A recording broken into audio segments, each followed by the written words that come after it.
এই পৃথিবীতে প্রতি মুহূর্তে হাজার হাজার আর্তনাদের জন্ম হয়, আবার মৃত্যু ঘটে। মানুষের জীবন কখনো কখনো সমুদ্রের ঢেউয়ের মতো, প্রবল উদ্যমতা নিয়ে তীরে এসে আছড়ে পড়ে, তারপর সব শেষ। থমকে যায় জীবন, থমকে যায় একটা জীবনের সব আর্তনাদ, চাওয়া পাওয়া, আকাঙ্ক্ষা। আর্তনাদ শব্দটার মধ্যেই কেমন যেন একটা হাহাকার আছে, অসহ্য যন্ত্রণা আছে। আমাদের আজকের গল্পের মতো। আদতে গল্প বলতে কিছু নেই, প্রত্যেকটা গল্পই এক একটা জীবন, প্রত্যেকটা জীবনই এক একটা গল্প। আজকের ঘটনা একটা আর্তনাদের ঘটনা, একটা জীবনের আত্মকথা বলার যে চেষ্টা, বারবার ব্যর্থ হওয়ার যে যন্ত্রণা, সেই গল্প, সেই ঘটনা।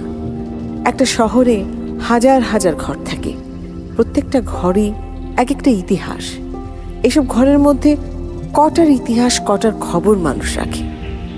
ব্যস্ত শহরের যান্ত্রিকতায় চাপা পড়ে মানুষ তার অত্যন্ত কাছের মানুষের কাছেও অপরিচিত হয়ে ওঠে।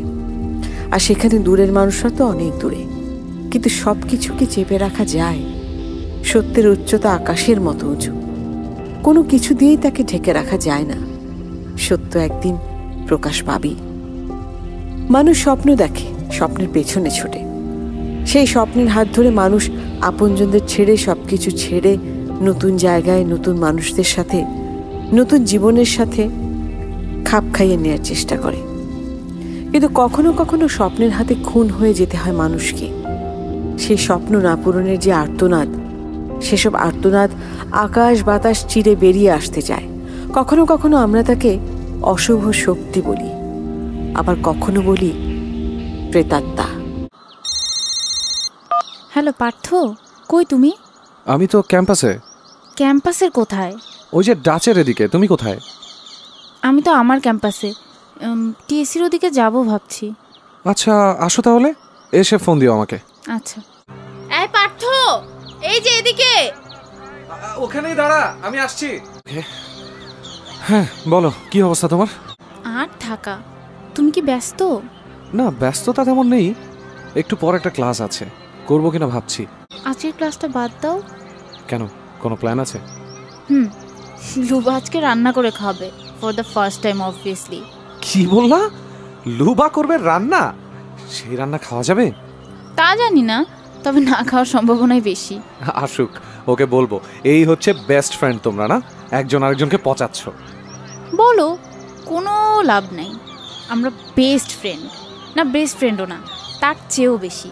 আমাদের মাঝখানে আগুন লাগানো এত সহজ না। তা জানি। তোমাদের ফ্রেন্ডশিপ দেখে মাঝে মাঝে হিংসা হয়। যাই হোক, কইও? ফোন করছিল, আসতেছে, এই 10-15 মিনিট লাগবে। ও আচ্ছা, তাহলে বসি ওদিকে। চলো। তোমার লেখালেখি কেমন চলছে? আর লেখালেখি? আমি আবার লেগে টেকি নাকি? তোমার সাথে আমার পরিচয় কিভাবে ভুলে গেছো? ফেসবুকে তোমার একটা লেখা দেখে তোমাকে খুঁজে বের করলাম, আর তারপর। আরে কি যে বলো, মনে থাকবে না কেন? কিন্তু আমি তো আসলে ঠিক লেখক না। সবাই যদি লেখক হয়ে যায় পড়বে কে? আমি তো পাঠক। লেখালেখির ব্যাপারটা এমনি একটা ঝোঁক বলতে পারো। এই জন্যই তোমাকে আমার এত ভালো লাগে। হ্যাঁ, কিছু বললে? না না, কিছু বলিনি। আচ্ছা, লুবা কোথায়? আসছে। আচ্ছা পার্থ, একটা কথা বলবো? ওরে বাবা, এত ফর্মালিটিস? না মানে। বলে ফেলো, বলে ফেলো। আমি আসলে মানে। ওই প্রিয়াঙ্কা, প্রিয়াঙ্কা, সময় পেল না। আরে বাবা একটু আয় না এদিকে। ধর না, আমি একা সব নিতে পারছি না তো। আসতেছি, চিল্লাইস না। আমিও যাই, চলো। কি রে লুবা, তুই কি পুরো ক্যাম্পাসের মানুষের খাওয়ানোর জন্য খাবার নিয়ে আসছিস নাকি? আরে প্রিয়াঙ্কা প্রত্যেকদিন চিল্লায়, ওই নাকি বাসায় প্রত্যেকদিন রান্না করে, আমি নাকি করিই না। তাই 1 মাসের খাবার একেবারেই খাওয়াবো ওকে। বেশ করেছিস, আমিও 1 মাসে খাবার একেবারেই রেঁধে রেখে দেবো। দিস, আপাতত খেয়ে বল কেমন হয়েছে। আচ্ছা চল, ক্যাফেটেরিয়াতে গিয়ে বসি। চল। ওরে বাবা, আজ দেখি পৃথিবীর সব মানুষই ক্যাফেটেরিয়ায় এসে জমা হয়েছে। বসবো কই? ওই যে ওই টেবিলটা মনে হয় খালি হবে, চলো। তাড়াতাড়ি কর বাবা, রান্না করতে করতে আমার নিজেরই ক্ষুধা লেগে গেছে। এই মামা, এইখানে 3টা প্লেট দিয়ে যাও। তা রেসিপি কি? বাটিগুলো খুলে দেখ। গন্ধটা বেশ তো। আজ থেকে রান্না বান্না সব বাদ, আমি আর কিচ্ছু করব না। এখন থেকে তুই রান্না করবি। ও মা, মানে কি? আমি বললাম তো প্রত্যেক মাসে এমন করে শুধু একবার রান্না করব। আচ্ছা, বাকি 29 দিন না খেয়ে থাকিস? আরে থামো তো, তোমরা যে একসাথে কিভাবে থাকো কে জানে, কিন্তু এখানে তো আমার 12টা বাজলো। 12টা বাজলো মানে কি? লুবা, তুই আমার কেমন বন্ধু বলতো? আমার মন চাচ্ছে তোর মাথাটা ফাটায় ফেলতে। কেন, কি হইলো? আমি যে ভেজিটেরিয়ান এটা তুই জানিস না? এক গাদা মুরগি রেঁধে আনছিস, এখন খা, তুই খা। আরে তাই তো। লুবা, এটা কি করছিস তুই? ও এখন কি খাবে? এই তুই চুপ করে থাকতো, অত দরদ দেখানো লাগবে না, আমি সব বুঝি। আর পার্থ, আমি তোর কেমন বন্ধু তুই সেটা এখনো জানিসই না। ওই যে ওই ব্যাগটা খোল। ওয়াও, পালক পনির। সরি বল। সরি, তুই আমার বেস্ট ফ্রেন্ড রে। আপনাদের আলোচনা সভা শেষ হলে এখন একটু খাওয়া শুরু করি প্লিজ। হ্যাঁ হ্যাঁ, নে শুরু কর। প্রিয়াঙ্কা জগন্নাথ বিশ্ববিদ্যালয়ের বাংলা বিভাগে পড়াশোনা করে, অনার্স 2য় বর্ষ। মেয়েটা একদম শান্ত স্বভাবের, নিজের সব কিছু সব সময় নিজের মাঝে চেপে রাখতে পছন্দ করে সে। আর লুবা হচ্ছে তার বেস্ট ফ্রেন্ড। ইউনিভার্সিটির ভর্তি পরীক্ষা দেওয়ার আগে যখন কোচিং করতে আসে ঢাকায়, তখন দুজনের বন্ধুত্ব হয়।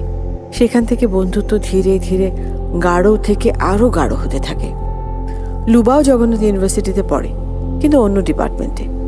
তার স্বভাব একেবারে প্রিয়াঙ্কার উল্টো, সারাক্ষণ ছটফট ছটফট করতে থাকে। আর কথা যেন তার কাছে একেবারে লুজ মোশনের মতো, কিছুতেই পেটে রাখতে পারে না। একটা কিছু হলে সেটা সবার সামনে ঢোল পেটাতে না পারলে তার রাতের ঘুম হবে না।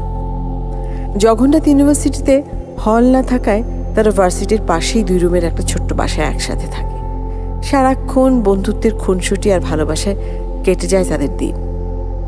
পার্থ ঢাকা বিশ্ববিদ্যালয়ে পড়ে। পার্থর সাথে ওদের পরিচয়টা লেখালেখি দিয়ে। প্রিয়াঙ্কা পার্থর কয়েকটা লেখা পড়ে তার প্রেমে পড়ে যায়, কিন্তু এই কথা সে কিছুতেই পার্থকে বলতে পারে না। লুবাকেও সে বলেনি, কারণ সে জানে লুবাকে বললে সে ঠিক পার্থকে গিয়ে বলবে। আপাতত এখান থেকে আমাদের ঘটনা শুরু হবে। ধীরে ধীরে এই ঘটনার কুয়াশাচ্ছন্ন দিকে আমরা ঢুকবো। নে। এই জন্য আমি তোকে এত ভালোবাসি। এই মুহূর্তে 1 কাপ চা খুব মিস করছিলাম। সেটা বুঝলাম, কিন্তু তোর মেজাজ খারাপ কেন বলতো? কেন মেজাজ খারাপ জানিস না? বাড়িওয়ালার উপর? হ্যাঁ, মেজাজটা খারাপ হয় না বল? বাপের বয়সে একটা লোক কেন রাত 2টা বাজে ফোন দিবে? আবার আজকে সিঁড়িতে ওঠার সময় কেমন করে যেন তাকাচ্ছিল, গা ঘিন ঘিন করছিল। মন চাইলে একটা চড় মেরে। লুবা, তোর এই রকচটা স্বভাবটা কমাতো। সমস্যা একটা সমাধান করতে হবে। ব্যাচেলর হয়ে পাপ করেছি। আচ্ছা শোন, আমি ভাবছি বাসাটা চেঞ্জ করি। আমিও তাই ভাবছি, কিন্তু কম টাকার মধ্যে এমন ব্যাচেলর বাসা পাওয়া তো মুশকিল। আচ্ছা, পার্থকে একবার বলে দেখি, ওর কাছে এসবের খোঁজ খবর থাকে তো। হ্যাঁ, পার্থকেই তো বলবি। তোর সব সমস্যার ওষুধ হচ্ছে পার্থ। বুঝি তো, সব বুঝি। মানে কি? কি বুঝিস? তুই ওকে খুব পছন্দ করিস, তাই না? আরে ধুর, এমন কিছুই না। তুই শুধু শুধু এসব ভাবছিস। থাক, আমাকে আর বোঝাতে হবে না। পার্থকে ফোন করে বলিস কালকে। আচ্ছা। এই মামা দাঁড়াও, এই নাম তোরা। কোন বাসাটা রে? ওই যে এই বাসাটা। কয়তলা? একদম ওপরে, চিলেকোঠার বাসা। ও, চিলেকোঠা। আর কিচ্ছু দেখতে হবে না, এটাই কনফার্ম। আরে বাসাটা দেখবি না? কোনো দেখা দেখি নাই, চিলেকোঠা আছে তো, আর কিচ্ছু লাগবে না। বাড়িওয়ালার সাথে কি আজকেই কথা বলে যেতে হবে?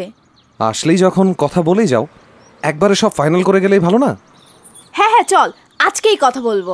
উফ লুবা, চিংড়ি মাছের মতো লাফাস না তো। আচ্ছা চলো। আর শোনো, যা যা বলার সব ক্লিয়ারলি বলে নিও। গ্যাস, পানি, ইলেকট্রিসিটি সব ব্যাপারে কথা বলে নিতে হবে। আচ্ছা।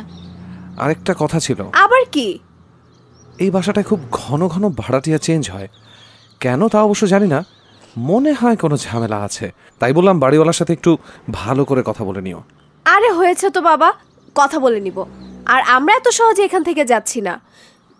উফ, রাত 3টার দিকে 1 কাপ গরম কফি নিয়ে ছাদে বসে বসে আকাশ দেখব। রাস্তায় বসে বসেই তুই ইমাজিনেশন ওয়ার্ল্ডে ডুবে যা। আমরা গেলাম। এই দাঁড়া, আমাকেও নিয়ে চল। কে? জি আমরা।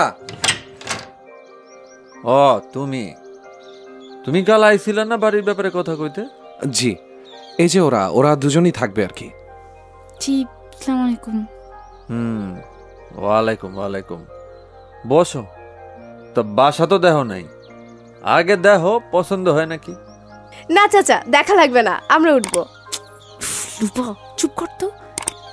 জি চাচা, চলেন বাসাটা একবার দেখি। আও। কি দরকার আছে দেখার? অ্যাডভান্সের টাকাটা দিয়ে কনফার্ম করে ফেললেই তো হয়। চুপ কর তো, ফর্মালিটিজের ব্যাপার আছে না। এই যে এই দুইটা ঘর। কি পছন্দ হয়েছে? হ্যাঁ। আচ্ছা, তাহলে বাকি কথা সেরা ফেলি। অ্যাডভান্স 1 মাসের দেওয়া লাগবো, পানি 24 ঘন্টায় থাকে, আর গ্যাস ওই মাঝে মাঝে একটু কম আহে আর কি। পানি গ্যাস সব আমার, খালি কারেন্টের বিল তোমরা দিবা। জি জি, কোনো সমস্যা নাই। আর একখান কথা, ব্যাচেলার মাইয়ারা থাকবো, রাত 12টা পর্যন্ত গেট খোলা থাকবো, এর মধ্যেই আইতে হইব। আর বাসায় কোনো বড় ভাই ছোট ভাই বন্ধু আম যাইব না। না না চাচা, ওসব নিয়ে কোনো সমস্যা নেই, আপনি নিশ্চিত থাকতে পারেন। আচ্ছা, তাহলে কি আমি টুলেট নামায় দিমু? হ্যাঁ হ্যাঁ, আমরা আজকেই অ্যাডভান্স করে যাব। এই প্রিয়াঙ্কা, টাকাটা দে। এই নেন চাচা, পুরোটাই আছে। হ্যাঁ আচ্ছা, বাসা তো খালি আছে, তোমরা চাইলে কাইলো আইতে পারো। জি জি, আমরা কাল পরশুই চলে আসব। ঠিক আছে, চলো তাহলে। চাচা আসি, আসসালামু আলাইকুম। ওয়ালাইকুম আসসালাম। ব্যাচেলার জীবন মানে ভ্রাম্যমান জীবন, আজ এখানে তো কাল ওখানে। গত 1 বছরে 5টা বাসা পাল্টেছে প্রিয়াঙ্কা আর লুবা। এসবের সাথে তারা এখন অভ্যস্ত হয়ে গেছে। তবে সবগুলো বাসার মধ্যেই এই বাসাটা সবচেয়ে বেশি পছন্দ হয়েছে লুবার। কারণ আর কিছুই না, বাসার সামনে বিশাল ছাদ, বাসাটায় 2টো রুম দুটো মোটামুটি বেশ বড়, কিচেনটাও বেশ ভালোই। 2টো রুমেই বিশাল বিশাল 2টো জানালা, জানালা দিয়ে আকাশ দেখা যায়, কারণ আশেপাশে আর তেমন কোনো উঁচু বিল্ডিং নেই। কিন্তু একটা বিষয় প্রিয়াঙ্কার একটু খটকা লাগছিল, আর তা হলো এত ভালো বাসা এত ভাড়া কম কেন। আবার পার্থ বলল যে এই বাসায় নাকি কোনো ভাড়াটিয়ে এসে বেশি দিন থাকতে পারে না। তবে বাসাটা ওদের দুজনের বেশ পছন্দ হয়েছে, তাই এসব চিন্তা ভাবনা না করে পরদিনই তারা সবকিছু নিয়ে বাসায় উঠে গেল। ওদের বাসাটা 6 তলায়, বাড়িওয়ালা থাকে 4 তলায়, 5 তলায় নাকি বাড়িওয়ালার ছেলে থাকে আর তার কয়েকজন বন্ধু। আপাতত এতটুকুই তারা জানে। বাসায় উঠেই তারা পুরো দমে গোছগাছ শুরু করে দিল। শুরু হলো তাদের নতুন জীবন। ওফ বাবারে, হাত পা একেবারে অবশ হয়ে যাচ্ছে। ধুর, ব্যাচেলর জীবন কোনো জীবন হলো? তোকে ব্যাচেলার কে থাকতে বলছে? বিয়ে করে ফেল। এটা তুই কি বললি প্রিয়াঙ্কা? আমি করব বিয়ে? কেন, তুই কি এলিয়েন? তাই তো, তুই জানিস না আমি তো অন্য গ্রহের, ভুলে এখানে চলে আসছি আর কি। আর এসে জুটেছিস আমার কপালি। আমি কি তোকে বেশি জ্বালাই? বেশি মানে অনেক বেশি। আচ্ছা, আর জ্বালাবো না। এসব বলিস না, আমায় না জ্বালালে তোর পেটের ভাত হজম হবে না। তার চেয়ে আমি ভালো একটা বুদ্ধি দেই, তুই পার্থকে বিয়ে করে ফেল, তোদের বাসায় আমাকে একটা রুমে থাকতে দিস, তাহলেই হবে। তুই সংসার নিয়ে ব্যস্ত হয়ে থাকবি, আর আমি তোকে আর জ্বালাবো না, ঠিক আছে? আর মানুষ পাইলি না, আমি করব পার্থকে বিয়ে। শোন, ডায়রিয়া আর প্রেম চাইলেও চেপে রাখা যায় না। আর কয়দিন চেপে রাখবি বল? তুই চুপ করবি নাকি ছাদ থেকে ফেলে দিব? এই এই এই প্রিয়াঙ্কা, পড়ে যাব কিন্তু, ছাড়। আচ্ছা সরি, ছাড়। কিরে, কিসের শব্দ হলো? দাঁড়া, আমি গিয়ে দেখছি। প্রিয়াঙ্কা, এই এদিকে আয়, তাড়াতাড়ি আয়। এ কি, আমার আমার কৃষ্ণের মূর্তিটা এটা এখানে পড়লো কি করে? এটা বাবা আমাকে কালীঘাটের মন্দির থেকে এনে দিয়েছিল। এখন কি করব? আচ্ছা তুই কাঁদিস না, একেবারে কি ভেঙে গেছে? দেখতে পাচ্ছিস না তুই, একেবারে টুকরো টুকরো হয়ে গেছে। কিন্তু এটা পড়লো কি করে? আমি জানি না, এটা তো একদম মাঝখানে ছিল, এখান থেকে কেউ না ফেললে কিভাবে পড়বে? মনে হয় বেড়াল টেরাল আসছিল। লুবা, গাধার মতো কথা বলিস না তো। এই 6 তলার উপর বেড়াল আসবে কোত্থেকে? আর বিড়াল আসলেও সেটা এখন গেল কোথায়? আচ্ছা তুই কান্নাকাটি করিস না, এমন আরেকটা আমি এনে দিব তোকে। সেটা ব্যাপার না, এই মূর্তিটা সবসময় আমাকে প্রোটেক্ট করতো। প্রিয়াঙ্কা, তুই এসবে বিশ্বাস করিস? দেখ লুবা, এসব নিয়ে আমি তোর সাথে কোনো কথা বলতে চাই না। এখন তুই যা তো এখান থেকে।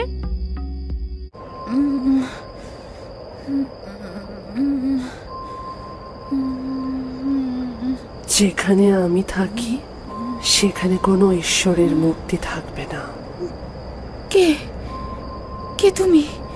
এত তাড়া কিসের? সবে তো শুরু। শুরু, কে তুমি? আরে আরে শোনো শোনো, কোথায় যাচ্ছ তুমি? আরে আরে ওদিকে গেলে পড়ে যাবে তো। থামো থামো, ওদিকে রেলিং নেই, পড়ে যাবে তো। দাঁড়াও দাঁড়াও দাঁড়াও, না না। এই প্রিয়াঙ্কা, কি রে, কি হলো তোর? চিৎকার করছিস কেন? এই কি হলো বলবি তো? না না না, ওকে ওকে থামতে বল, ওকে ওকে থামতে বল। আরে কাকে থামতে বলবো? এই এই প্রিয়াঙ্কা। লুবা লুবা, ওই মেয়েটা। কোন মেয়ে? ওই যে আমার আমার কৃষ্ণের মূর্তিটা ভেঙে ফেলেছে। কি বলছিস তুই? এখানে তো কোনো মেয়ে নেই, তুই স্বপ্ন দেখছিস। স্বপ্ন? হ্যাঁ, তোর চিৎকার শুনেই তো আমি ওই রুম থেকে আসলাম। কিন্তু কোনো কিন্তু নেই, তুই মূর্তিটা ভাঙানে অনেক বেশি মন খারাপ করেছিস, তাই এমন স্বপ্ন দেখছিস। ইস দেখি, একেবারে ঘেমে ভিজে গেছিস তুই। যা তো, তুই একটু গায়ে পানি দিয়ে আয়। তুই তুই আজকে আমার রুমে ঘুমা না। আচ্ছা ঠিক আছে, আমি এখানেই ঘুমাবো, তুই যা, আমি এখানেই আছি। প্রিয়াঙ্কা, এই প্রিয়াঙ্কা ওঠ, ক্লাসে যাবি না? বাস ধরতে হবে তো। না রে, আমার মাথাটা খুব ধরেছে, শরীরটাও কেমন যেন ম্যাচ ম্যাচ করছে। তুই যা, আমি আর যাব না। আচ্ছা তাহলে তুই আয়, দরজাটা লাগাই দে, আমি বের হলাম। তুই যা। না তুই এক্ষুনি আয়, দরজা খোলা রেখে ঘুমিয়ে যাবি। আরে কি হলো, ওঠ। তোর যন্ত্রণা আর বাঁচা গেল না, চল।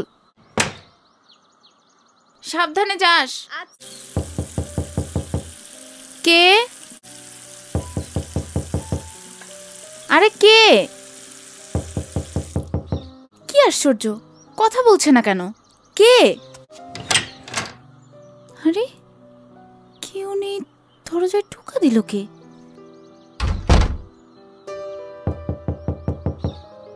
আবার কে? কি আশ্চর্য, কে ওখানে? বারবার কে দরজা নক করছে? আজব কাণ্ড। আচ্ছা যন্ত্রণায় পড়লাম তো। আরে কে বারবার? আমি। আপনি? মানে আমি ঠিক চিনতে পারছি না। চিনবা কি রে তুমি? আমি এই 5 তলায় থাকি, আমার নাম আজিম। ও আচ্ছা। আপনাদের বাড়িওয়ালা আকবর সাহেব, উনি আমার বাবা। ও আচ্ছা আচ্ছা, আমি শুনেছিলাম আপনার কথা। কি শুনেছেন? যে মানে না, তেমন কিছু না। আপনি 5 তলায় থাকেন আর কিছুই জানেন না আমার সম্পর্কে, না জানাই ভালো অবশ্য। জি কিছু বললেন? না কিছু বলিনি, শুনলাম আপনারা নতুন এসেছেন, আপনি আর আপনার এক বন্ধু। হ্যাঁ, ও ভার্সিটিতে গেছে। ও আচ্ছা, আমরা নিচেই আছি, কখনো কোনো সমস্যা হলে আমাকে জানাবেন, একদম হেজিটেট ফিল করবেন না। আচ্ছা ঠিক আছে, বলবো। আজ আসি তাহলে, আপনি নিশ্চয়ই ভেতরে আসতে বলবেন না? না না, কোনো সমস্যা নেই, আসেন না, ভেতরে আসেন। না আজ থাক, আরেকদিন আসবো, আজ আসি তাহলে। আজিম বাড়িওয়ালার ছেলে, এই বিল্ডিংয়ের 5 তলায় থাকে। অনার্স শেষ করার আগেই পড়াশোনা ছেড়ে দিয়েছে। 5 তলায় তার 2 বন্ধুকে নিয়ে এসে থাকে। চোখের নিচে কালো দাগ, খোঁচা খোঁচা দাড়ি, উস্কো খুস্কো চুল, দেখলেই প্রিয়াঙ্কার কেমন যেন লাগে। নেহাত বাড়িওয়ালার ছেলে বলে প্রিয়াঙ্কা কিছু বলেনি। বাসাটা এসেছে মাত্র 1 দিন হলো, তবুও কেমন যেন একটা অনুভূতি হচ্ছে প্রিয়াঙ্কার। কেমন যেন ধোঁয়াশা ধোঁয়াশা লাগছে তার সবকিছু। লুবা ভার্সিটিতে চলে যাওয়ার পর সারা দিন বাসায় একা ছিল, তবুও তার কেন জানি মনে হচ্ছিল এই বাসায় সে একা নয়। একটু পরপর বাসার বিভিন্ন জায়গায় খুটখাট শব্দ হতেই থাকে। প্রিয়াঙ্কার কেমন যেন একটা অস্বস্তি বোধ হয়। সে ভাবে হয়তো নতুন বাসা বলে এমন হচ্ছে, কিন্তু গত রাতে কৃষ্ণের মূর্তিটা ভেঙে যাওয়ার ব্যাপারটা সে কিছুতেই মেনে নিতে পারছে না। অনেক ভেবেও সে কোনো যুক্তিযুক্ত কারণ খুঁজে পায়নি। সন্ধ্যার দিকে লুবা বাসায় ফিরল। কিরে, তোর শরীর ভালো হলো? এখন একটু ভালো। আচ্ছা, খাবার দাবার কিছু করেছিস? হ্যাঁ, দুপুরে রান্না করেছিলাম, গরম করে রেখেছি, তুই খেয়ে নে। না রে, এখন কিছু খাবো না, একেবারে রাতেই খাবো। দুপুরে ক্যাম্পাসে খেয়েছিলাম আমি। আচ্ছা শোন লুবা, বল। বাসাটা না একটু অদ্ভুত। মানে? না মানে আমি তো আজ সারাদিন একা একা ছিলাম, আমার কেন জানি মনে হচ্ছিল কেউ এই বাসায় আছে। কেউ আছে মানে? কি বলছিস তুই? হ্যাঁ, আর তুই যাওয়ার পর ওই বাড়িওয়ালার ছেলে আসছিল, ওই যে 5 তলায় থাকে যে। আসছিল মানে? সে কি করতে এখানে এসেছিল? জানি না, এসে বলতেছে কোনো সমস্যা হলে যেন বলি।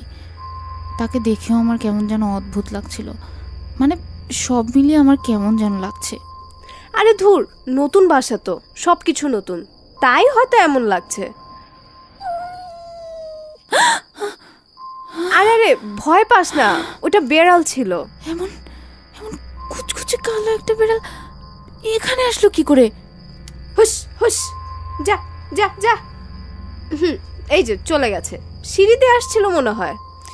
এত জায়গা রেখে বিড়াল এই 6 তলায় উঠলো? কেন উঠতে পারে না? বেচারা বিড়ালেরও তো ছাদে আসতে মন চাইতে পারে, তাই না? লুবা চল না, রুমে চলে যাই, অনেক রাত হয়ে গেছে তো, ছাদে আমার কেমন যেন লাগছে। আরে রুমে গরম না, ছাদে কি সুন্দর বাতাস। প্লিজ চল না, রুমে যাই। তুই একটা ভিতুর ডিম, তুই যা, আমি একটু পর উঠবো। আচ্ছা আমি গেলাম তাইলে, তুই তাড়াতাড়ি চলে আসিস। আচ্ছা। লা লা লা লা লা লা লা লা লা লা লা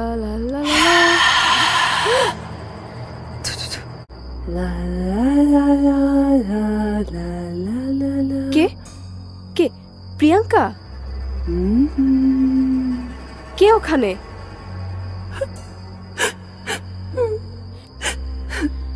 প্রিয়াঙ্কা তুই?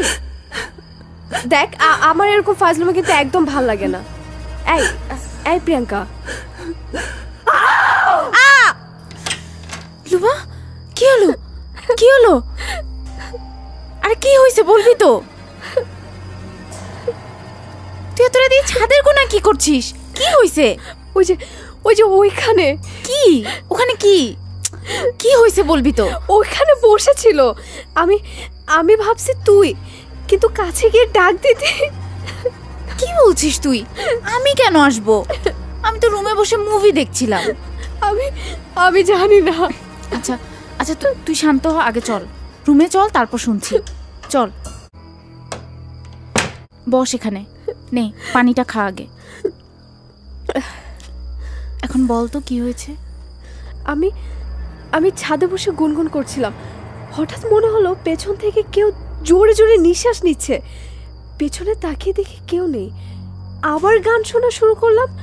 তখনই দেখি ওই কোণায় কে যেন বসে গুনগুন করে গান গাচ্ছে। ডাক দিতে মুখ তুলে আমার দিকে তাকালো। তুই বিশ্বাস করবি না, কি যে ভয়ঙ্কর চেহারা, সারা মুখে রক্ত লেগে আছে, মুখ থেতলে গেছে একেবারে। আমি দেখে চিৎকার দিলাম, তারপর ওইটা হামাগুড়ি দিয়ে সিঁড়ির ওদিকে চলে গেল। তুই কি বুঝতে পারছিস তুই কি বলছিস? হ্যাঁ আমি বুঝতে পারছি, আমি নিজেও এসবে বিশ্বাস করি না, কিন্তু আমি যে নিজ চোখে দেখেছি। জানি না, আমার নিজেরও সারাদিন কেমন জানি লাগছিল। আচ্ছা এখন ঘুমাতো চল, কাল একবার পার্থর সাথে কথা বলবো। আচ্ছা। কি ব্যাপার, এত জরুরি তলব? কেমন আছো প্রিয়াঙ্কা? আরে ধুর, রাগ তোর ভালো আর খারাপ থাকা। আরে কি হয়েছে তোর? দুজনেরই চোখের নিচে দেখি পাতিলের তলার মতন হয়ে আছে, কি কোনো সমস্যা? সমস্যা শুধু না, সমস্যার ডিব্বা। এই তুই কোত্থেকে এই ভূতের বাসা খুঁজে দিয়েছিস আমাদেরকে কি ভূতের হাতে মারার জন্যই বাসা খুঁজে দিয়েছিস বল? ও ব্যথা পাচ্ছি তো, চুল ধরে টানতেছিস কেন? আরে বাবা কি হয়েছে বলবি তো? আরে ব্যথা পাচ্ছি আমি। আহা কি করতেছিস? ব্যথা পাচ্ছে না? ছাড়। হ্যাঁ দরদ একেবারে উতলাই পড়তেছে। কাল যদি আমার কিছু হয়তো তখন কি করতি? কি হয়তো? কি হয়েছে সেটা খুলে বলতে হবে তো নাকি? না হলে আমি বুঝবো কি করে? এই তুই চুপ কর, আমি বলছি। আসলে হয়েছে কি, কাল রাতে ও ছাদে একা বসেছিল, তখন ছাদে কাকে যেন দেখেছে। আর তাছাড়া বাসাটায় ওঠার দিন রাতেই আমার কৃষ্ণের মূর্তিটা টেবিলের উপর থেকে পড়ে টুকরো টুকরো হয়ে গেছে। সেদিন রাতে আমিও খুব অদ্ভুত একটা স্বপ্ন দেখেছি। সব মিলিয়ে মানে সব মিলিয়ে তোমরা দুজন মিলে একটা ভৌতিক ব্যাপার দাঁড় করিয়ে ফেলেছো, তাই তো? তুই হাসছিস কেন পার্থ? আমরা মোটেও ফাইজলামি করছি না। এই শহরে মানুষ থাকার জায়গা নেই, ভূত বেচারা কি করতে আসবে এখানে তুই বল। পার্থ, তোকে কিন্তু এখন একটা লাথি মেরে এখান থেকে ফেলে দিব। আহা চুপ কর না, আমি বলছি তো। আসলে ব্যাপারটা ফান করার মতো কিছু না, দেয়ার ইজ সামথিং ফিশি। আচ্ছা, আমার মনে হয় কি তোমরা উঠেছো বেশি দিন হয়নি, হয়তো ভুল দেখছো বা নতুন জায়গা দেখে এমন হচ্ছে। আমার মনে হয় আই থিঙ্ক আরও কয়েকদিন দেখো, আর যদি নাই হয় ঢাকা শহরে তো আর বাসার অভাব নেই, আমি বাসা দেখে দেবো, সমস্যা নেই।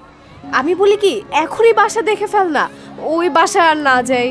লুবা, তো সব কিছুতে তাড়াহুড়া, সব কিছু নিয়ে ছটফট করিস। ওঠার সময় ছটফট করেছিস, এখন যাওয়ার সময় ছটফট করছিস। বললে কি যাওয়া যায় নাকি? বাসা খোঁজার ব্যাপার আছে, আর এখন গেলে বাড়িওয়ালা অ্যাডভান্সও ফেরত দেবে না। এ মাস তো থাকতেই হবে। মরে যাব আমি 1 মাস ওখানে থাকলে। আরে কিচ্ছু হবে না, তোরা তো দুজন, একা তো আর না। আর ভূত টুত আসলে একসাথে বসে আড্ডা দিবি, সমস্যা কোথায়? পার্থ, তোকে আমি 20 খাওয়াই মেরে ফেলতাম, খালি এই প্রিয়াঙ্কার জন্য তোকে কিছু বলছি না। চুপ কর তো, চল বাসে চল। উফ, কি যে অবস্থা! কি বাসায় যে উঠলাম, সিঁড়িটাও ঘুটঘুটে অন্ধকার। কেমন কিপটে বাড়িওয়ালা, সিঁড়িতে লাইটও লাগায় না। বাড়িওয়ালা শুনে ফেলবে, চুপ থাক। শুনুক, তাতে আমার কি, এমনিতেও এই বাড়িতে থাকবো না, যত সব। কি একটা ব্যাপার নিয়ে কাল থেকে মাথা গরম করে আছিস, একটু ঠান্ডা হ না। আপনারা কোন বিষয় নিয়ে এত টেনসড? হ্যাঁ, এই এই কে আপনি? অভদ্রের মতো সিঁড়ির মাঝখানে এসে দাঁড়িয়ে আছেন কেন? আড়ি পেতে কথা শুনছেন, লজ্জা করে না? হ্যাঁ লুবা, কি বলছিস? থাম। আরে উনি তো... তুই থাম। এই যে আপনি মূর্তির মতো দাঁড়িয়ে আছেন কেন? কথা কানে যাচ্ছে না? দাঁড়ান, এক্ষুনি বাড়িওয়ালার কাছে গিয়ে বলছি। আরে কার কাছে কার নামে বিচার দিবি? উনি তো আজিম মানে বাড়িওয়ালার ছেলে। বাড়িওয়ালার ছেলে হয়েছে তো কি হয়েছে? ও আচ্ছা, মানে বাড়িওয়ালার ছেলে। সরি, আমি ঠিক চিনতে পারিনি। It's okay. আপনারা বাইরে গিয়েছিলেন নাকি? ওই এমনি একটু বেরিয়েছিল। তা আপনার বন্ধুর রাগ তো সবসময় নাকে চড়ে থাকে দেখছি। হ্যাঁ, ওর রাগ একটু বেশি। প্রিয়াঙ্কা, তুই চুপ করবি? মানে তেমন কিছু না, আসলে কাল থেকে একটা বিষয় নিয়ে একটু ডিস্টার্ব তো। কেন, কোনো সমস্যা? বাসায় কি কোনো প্রবলেম হচ্ছে? হ্যাঁ, ওই না তেমন কিছু না, আরেকদিন সময় করে বলবো। আজ আসি আমরা। হ্যাঁ, কোনো সমস্যা হলে আমাকে জানাবেন। আচ্ছা, তুই আমাকে বলতে দিলি না কেন? কি বলবি তুই? বলবি যে ভূত দেখেছিস, মানুষ হাসাবি। মানুষ হাসানোর কি আছে? তাদের বাড়ি, সে কিছু জানলেও তো জানতে পারে। সে কি করে জানবে? সে কি কখনোই চিলেকোঠা এসে থাকছে নাকি? আরে থাকতে হবে কেন? এটা তো তাদেরই বাড়ি, কোনো কাহিনী থাকলে সে নিশ্চয়ই জানবে। থাক, এসব নিয়ে ঘাটাঘাটি না করাই ভালো।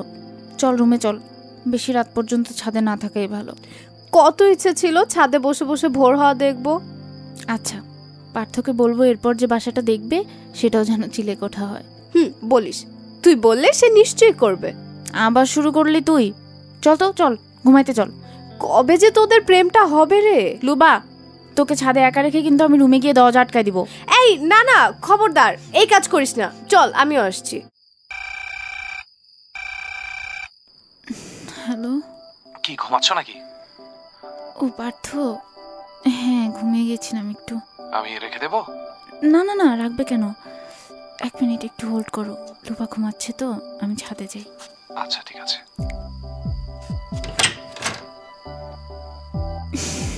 বলো। এমনি ফোন করলাম, ঘুম আসছে না। সে কি, কেন? শরীর খারাপ? আরে না, শরীর খারাপ না, এমনি। ও আচ্ছা। আচ্ছা শোনো, এরপর বাসায় আর কোনো প্রবলেম হয়েছিল? না, তেমন কিছু হয়নি। বলেছিলাম না, নতুন জায়গা দেখে হয়তো একটু এমন হয়েছে, আস্তে আস্তে ঠিক হয়ে যাবে। হ্যাঁ, লুবা একটু বেশিই ভয় পেয়ে গিয়েছে। আসলে এটা একটা অবাক করা বিষয়, ওর মতো মেয়ে এসব কারণে ভয় পাবে, এটা অবিশ্বাস্য। এত ভয় পেয়েছে, আজ আমার রুমে ঘুমাচ্ছে। ও আচ্ছা, তুমি যে এত রাতে একা ছাদে এসেছো, ভয় করছে না? কিছু মানুষ সাথে থাকলে কোনো কিছুরই ভয় থাকে না। বাহ, অনেক ভারী কথা। আপনি লেখক মানুষ, ভারী কথা তো আপনার কাছে সহজ মনে হওয়ার কথা। আর এই কথা থেকে আমি কি বুঝবো? নিজেই বুঝে নেন। কবি বলেছেন, মেয়েদের মন বোঝা এত সহজ নয়। প্রিয়াঙ্কা, এত রাতে নুপুর পরে হাঁটতেছিস কেন? ঘুমাতো, আমার সকালে ক্লাস আছে। ওখানে? প্রিয়াঙ্কা? আমি। চিৎকার করো না। কে কে কে তুমি? আমি আমি জান্নাত। জান্নাত? জান্নাত কে? আমার ভীষণ যন্ত্রণা হচ্ছে। কিসের যন্ত্রণা? আমি এভাবে মরতে চাইনি। কিভাবে? আমাকে মেরে ফেলেছে, বাঁচতে দেয়নি। আমি বাঁচতে চেয়েছিলাম। কে কে তোমাকে মেরে ফেলেছে?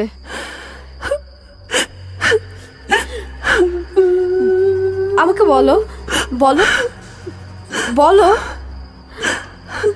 লুবা, তুই কার সাথে কথা বলছিস?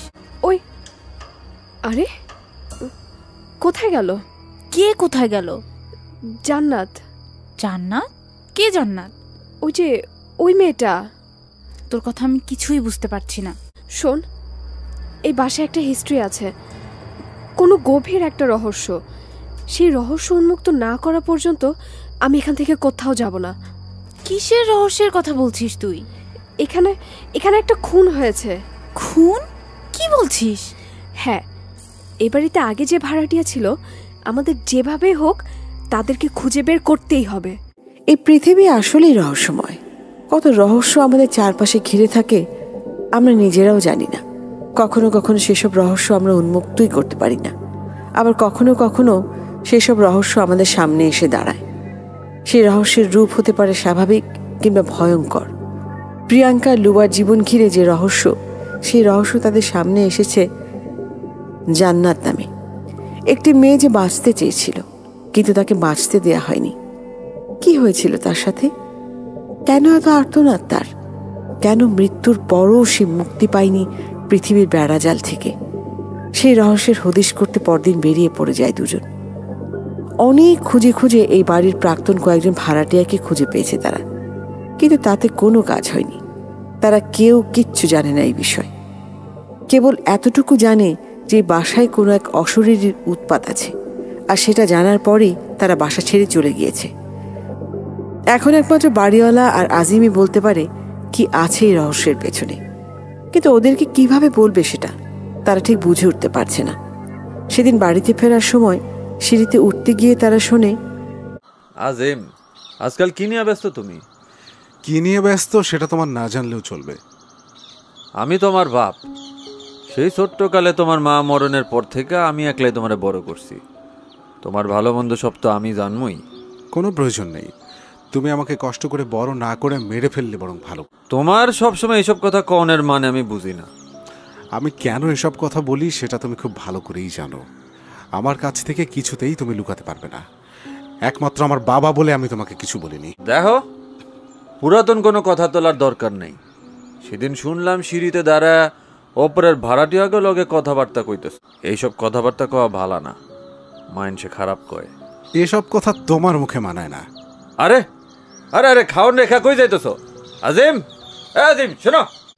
আচ্ছা, বাপ আর ছেলের কথা শুনে তো মনে হলো something is wrong.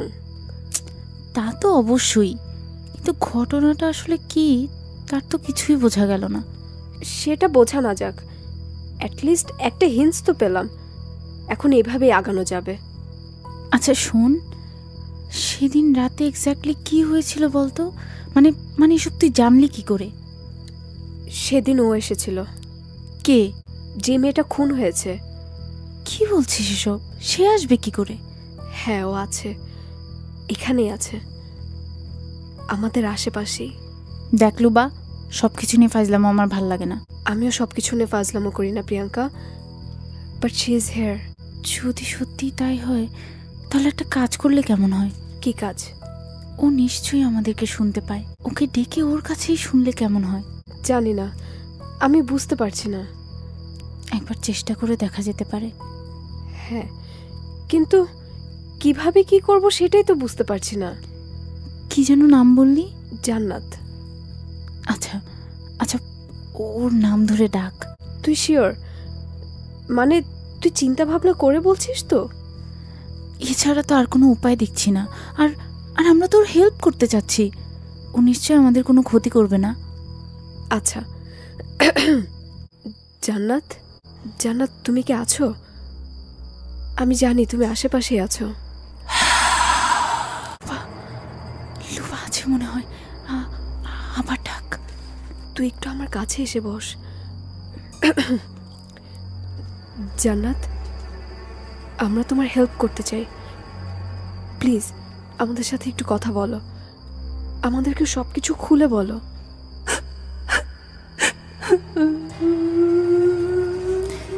Luba, Luba দেখ, ছায়া দেখা যাচ্ছে, ওইটাই বোধ হয়।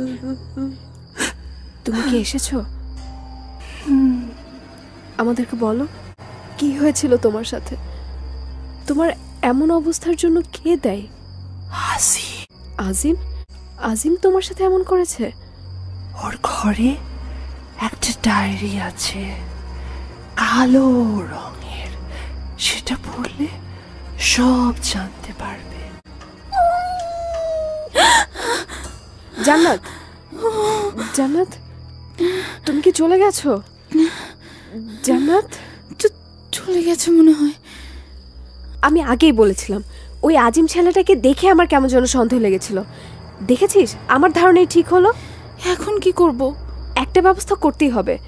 আচ্ছা, কাল একবার পার্থর সাথে কথা বলে দেখব, ওকে পুরো ব্যাপারটা জানাতে হবে। বুঝলাম, কিন্তু ব্যাপারটা আমার কাছে কেমন যেন মনে হচ্ছে। মানে এসব ভূত টুতের ব্যাপার একটু কেমন না? আমার মনে হচ্ছে তোমাদের কোথাও ভুল হচ্ছে না তো? আরে ভুল হলে একজনের হতে পারে, দুজন মানুষের একসাথে ভুল হতে পারে না পার্থ। সেটাও একটা ফ্যাক্ট। আর তারপরও যদি এমন মনে হয়, আজিমের ঘরে ওই ডায়েরিটা হাতে পেলেই তো সব ক্রিস্টাল ক্লিয়ার হয়ে যাচ্ছে। যদি এমন কোনো ডায়েরি না থাকে তাহলে আমাদেরই কোথাও ভুল হয়েছে।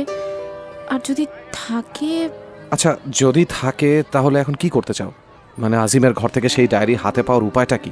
কিছু ভেবেছো? হ্যাঁ, আমরা ভেবেছি এই কাজটা তুমিই করবে। আমি? হ্যাঁ তুই। শোন, তুই আজিমের বাসায় যাবি। আজিম ওর দুই বন্ধুকে নিয়ে ওই বাসাটা দিয়ে থাকতো। বন্ধুকে নিয়ে মানে তারা ভাড়া দিয়ে থাকতো আর কি। তাদের একজন চলে গেছে। আজিম তো পড়াশোনা কিছু করে নাই, আর চাকরি বাকরিও কিছু করে না। তার উপরে ওর বাবার সাথেও ওর অনেক সমস্যা। ওই রুমমেটদের ভাড়া দিয়েই ও চলে। তুই ওই বাসায় 1 মাসের জন্য ওঠ। তা অবশ্য করা যায়, কিন্তু আমাকে কেন ভাড়া দেবে? ও হয়তো ওর কোনো বন্ধুকে ওঠাবে। সেই ব্যবস্থাও আছে। লুবার নাকের রাগ চড়ে যাওয়ার ব্যাপারটা আজিমের খুব ভাল লাগে, আর অনেক কিছুই মনে হয় ভাল লাগে। লুবা যদি একটু সুন্দর করে বলে তাহলেই কাজটা হয়ে যাবে। আচ্ছা ঠিক আছে, তাহলে তাই কর। যেমন কথা তেমন কাজ। লুবা পরদিনই গিয়ে আজিমকে বলে তার বাসায় পার্থর ওঠার ব্যবস্থা করে দিতে। পরের দিনে পার্থ আজিমদের বাসায় উঠে পড়ে। আজিম ছেলেটাকে দেখে তার কেমন যেন অদ্ভুত লাগলো। সারাদিন একা একা থাকে, খুব একটা কথা বলে না কারোর সাথে, প্রায় রাতে বিড়বিড় করে কার সাথে যেন কথা বলে। পার্থ বুঝতেই পারে যা কিছু হচ্ছে এসবের সাথে আজিমের কোথাও একটা গাঢ় সম্পর্ক রয়েছে। আসার পরদিন থেকে পার্থ আজিমের ওই ডায়েরিটা খুঁজছে, কিন্তু পাচ্ছে না। তবে পার্থ এতটুকু বুঝতে পেরেছে যে অবশ্যই এখানে কোনো রহস্য আছে। পার্থ প্রায় রাতেই শুনতে পায় ছাদে কেউ নুপুর পরে হাঁটছে। প্রথমে কিছুদিন সে ভেবেছে সে ভুল শুনছে, কিন্তু যেই সময় এমন হাঁটার শব্দ আসে সেই সময় আজিমের অদ্ভুত আচরণে পার্থ নিশ্চিত হয়েছে যে সে যা শুনছে ভুল শুনছে না। কয়েকদিনের মধ্যেই পার্থর হাতে সেই ডায়েরিটা চলে আসে। অনেক সাবধানে পার্থ ডায়েরিটা সরিয়ে নেয়। তারপর একদিন রাতে পার্থ, প্রিয়াঙ্কা, লুবা মিলে ডায়েরিটা পড়তে বসে। এতদিন ধরে অধীর আগ্রহে যার জন্য অপেক্ষা করছিল সে কাঙ্ক্ষিত দিন আজ। ডায়েরিটা খুলে পাতাগুলো যখন তারা পড়তে শুরু করলো, যেন অন্য জগতের মধ্যে ঢুকে পড়ল তারা। যেন একটা বিষণ্ণতা, একটা আর্তনাদ তাদেরকে ঘিরে ফেলল। সেই জগতে ঢুকতে হলে আমাদের ফিরে যেতে হবে আজ থেকে 6 বছর আগে, যেদিন গ্রাম থেকে একটা সহজ সরল মেয়ে ভার্সিটিতে চান্স পেয়ে এক বুক স্বপ্ন নিয়ে এসেছিল জান্নাত নামের মেয়েটি। হলে সিট না পাওয়ায় এসে উঠেছিল এই চিলেকোঠার বাসাটায়। আর তারপর এই হইল বাসা। সব ঠিক আছে তো? জি ঠিক আছে। কোনো সমস্যা হইলে আমারে জানাইও। জি আমি জানাবো। তা তুমি কি একলাই থাকবা? জি, আপাতত একাই উঠেছি। সামনের মাস থেকে আমার সাথে আরও একজন উঠবে। আচ্ছা আচ্ছা, সমস্যা নেই। আঙ্কেল, এই নেন অ্যাডভান্সের টাকাটা। এইটা আর কিছুদিন পরে দিলেও পারতা, এত তাড়াহুড়া করণের কি আছিল? না মানে হাতে টাকা থাকলে খরচ হয়ে যেতে পারে, তো তাই আগেই দিয়ে রাখা ভালো। ভাড়া টাড়া নেওয়া সমস্যা নাই, দেরি হইলে দেরি করেই দিও। না না, আমি 7 তারিখের মধ্যেই ভাড়া দিয়ে দেব। তা ভেতর একটু বসতে কইবা না, চাটা কিছু? হ্যাঁ হ্যাঁ, কোনো সমস্যা নেই, আসেন ভেতরে আসেন, আমি চা দিচ্ছি, বসেন আপনি। কে আপনি? আমার নাম আজিম, 5 তলায় থাকি। ও আচ্ছা, আপনি বাড়িওয়ালা ছেলে? জি। কিন্তু ছাদে ওঠা তো নিষেধ। কে জারি করলো নিষেধাজ্ঞা? যদি বলি আমি? যদি আপনার এই নিষেধ আমি না মানি, তাহলে আপনাকে শাস্তি দেয়া হবে। আপনি যে শাস্তি দেবেন তাই মেনে নেব আমি। শাস্তি শোনার আগে শাস্তি তো অনেক বড়ও হতে পারে। না, আমাকে খুব বড় শাস্তি আপনি দিতে পারবেন না, সে বিশ্বাস আছে। আমি তো অপরিচিতা, আমাকে বিশ্বাস করলে বিপদে পড়তে পারেন। দেখা যাক বিপদ কত দূর নিয়ে যেতে পারে। কথার পিঠে কথা, সেখান থেকে খুনসুটি, আর তারপর প্রেম। আজিম জান্নাতকে প্রচণ্ড ভালোবেসে ফেলে। জান্নাতও নিজের সবটা নিয়ে আজিমকে ভালোবাসে। স্বপ্নের মতো কাটছিল তাদের কয়েকটা দিন। আজিম তখন পড়াশোনা করছিল। দুজন সকালে উঠে একসাথে ক্লাসে যেত, তারপর বিকেলে একসাথে ফিরত। ছাদে বসে রাতে চাঁদ দেখা, আরো কত কত সুন্দর স্মৃতি। কিন্তু সেসব স্মৃতি ঢেকে যায় কালো একটা ছায়ায়। সে ছায়ার নাম আকবর, আজিমের নিজের বাবা। আকবরের খারাপ নজর পড়েছিল জান্নাতের দিকে। শুরুতে জান্নাত কিছুতেই বুঝতে পারেনি, কিন্তু ধীরে ধীরে সবই বুঝতে পারে। কিন্তু যাকে এত বেশি ভালোবাসে তারই বাবার এসব ব্যাপার নিয়ে সে কিছুতেই আজিমকে কিছু বলতে পারে না। এদিকে আকবর জান্নাতকে নানাভাবে কুপ্রস্তাব দিতেই থাকে। এদিকে আজিম জান্নাতের ব্যাপারে তার বাবার সাথে কথা বলতে যায়, আর সেই কথাই জান্নাতের জীবনের কাল হয়ে দাঁড়ায়। বাবা, তোমার সাথে একটা কথা ছিল। কি টাকা লাগবো? না বাবা, টাকা লাগবে না। টাকা লাগবো না? টাকা না লাগলে তো তুই এমনি কথা কস না। না মানে ব্যাপারটা একটু অন্য। ক বাবা, আমি বিয়ে করতে চাই।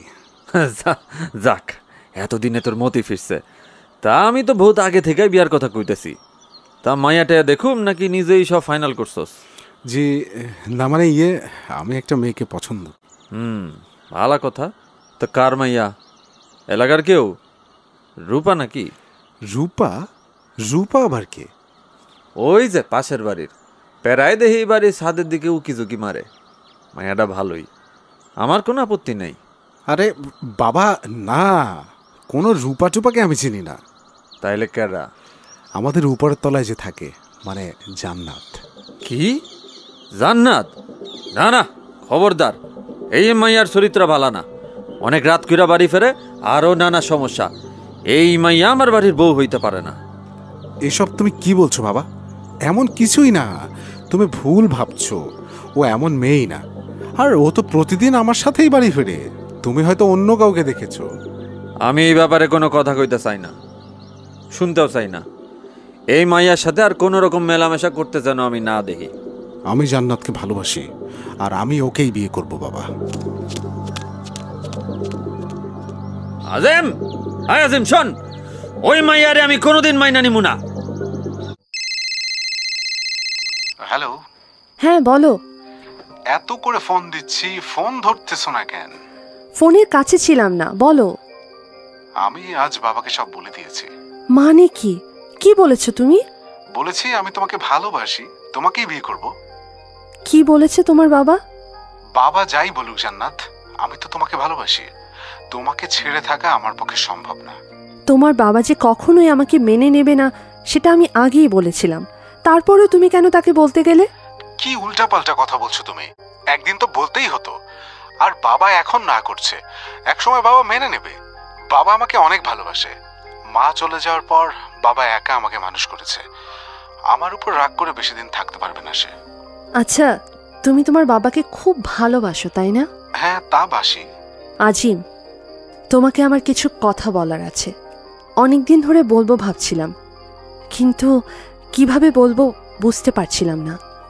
তুমি কিছু বলার আগে আমি বলতে চাই, আমরা কাল বা পরশু গিয়ে বাবা মানুক আর না মানুক সেসব পরে, কিন্তু আমি যেটা বলতে চাচ্ছিলাম।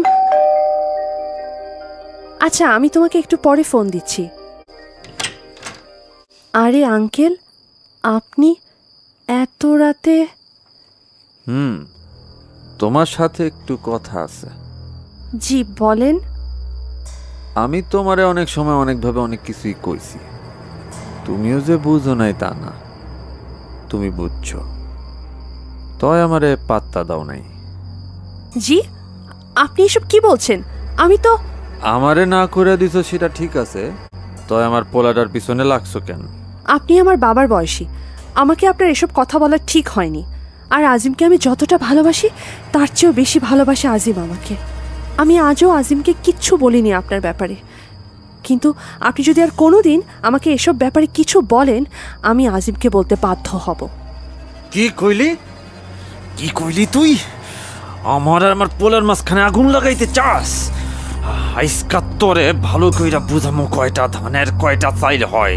এটা কি করছেন? কি করছেন আপনি? ছাড়েন, ছাড়েন আমাকে, ছেড়ে দেন। আজিম, আজিম, আমাকে ছেড়ে দে।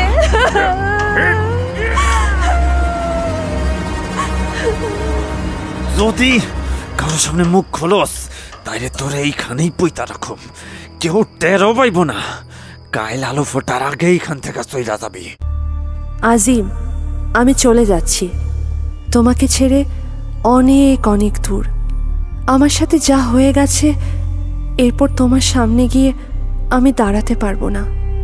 পারলে আমাকে ক্ষমা করে দিও।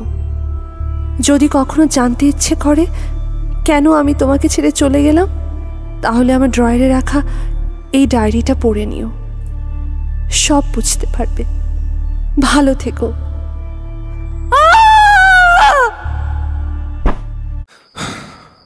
অবিশ্বাস্য, একটা মানুষ এত ভয়ঙ্কর খারাপ হতে পারে। কি পরিমাণ যন্ত্রণা নিয়ে মেয়েটা পৃথিবী ছেড়ে চলে গেছে, আজও সেই যন্ত্রণা পাচ্ছে। ওই বুড়ো ভামটাকে আমি নিজ হাতে খুন করব। ওর মতো একটা মানুষ বেঁচে থাকার কোনো অধিকার নেই, কোনো অধিকার নেই। লুবা, বস তো, সবসময় চিংড়ি মাছের মতন লাফাস। একটা ব্যাপার কিছুতেই বুঝতে পারছি না, আজিম তো জান্নাতকে ভালোবাসতো, ডায়েরিটা পড়ে আজিম সব জেনেও গিয়েছে, তবু সে তার বাবাকে কিছু বলেনি কেন, বা এই ব্যাপারে কিছু করেনি কেন? একই প্রশ্ন আমারও মাথায় ঘুরছে। আমার মনে হয় এখনো লুকোচুরি করার কিছু নেই। আমরা যেহেতু সব জেনেই গেছি, আমাদের আজিমের সাথে সরাসরি কথা বলে সবকিছু জিজ্ঞেস করা উচিত। হ্যাঁ, আই থিঙ্ক সেটাই ভালো হবে। আমাকে কিছুই জিজ্ঞেস করতে হবে না। ডায়েরিটা বাসায় না খুঁজে পেয়ে বুঝতে পেরেছিলাম ডায়েরিটা আপনাদের কাছে। না মানে সবকিছু তো জেনেই গেছেন, কিন্তু এখনো আপনাদের মনে প্রশ্ন আছে।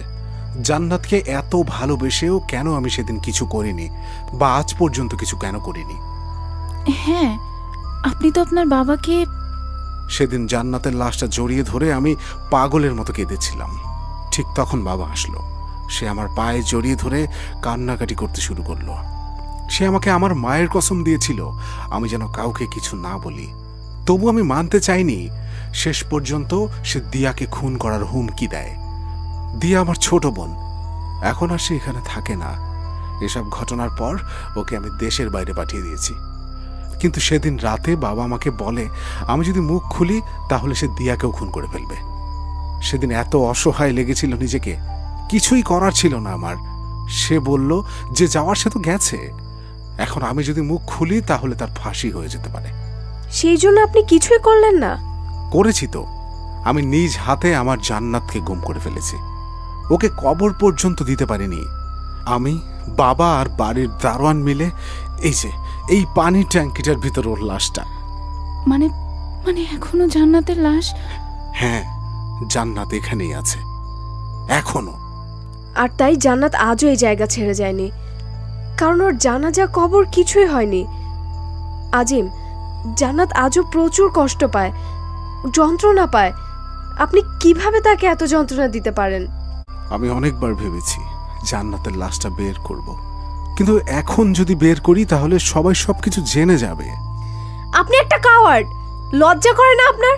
এত কিছু মুখ বন্ধ করে সহ্য করছেন। আপনার অবস্থা তো মেয়ে মানুষের চেয়েও খারাপ। আমি আমি এক্ষুনি পুলিশকে ফোন করব। পুলিশকে আপনাদের ফোন করতে হবে না, আমি নিজেই কাল লাশ বের করার ব্যবস্থা করব। তখন পুলিশ এমনিতেই জানতে পারবে। এই যন্ত্রণা আমি আর বয়ে নিয়ে যেতে পারছি না আমি আর।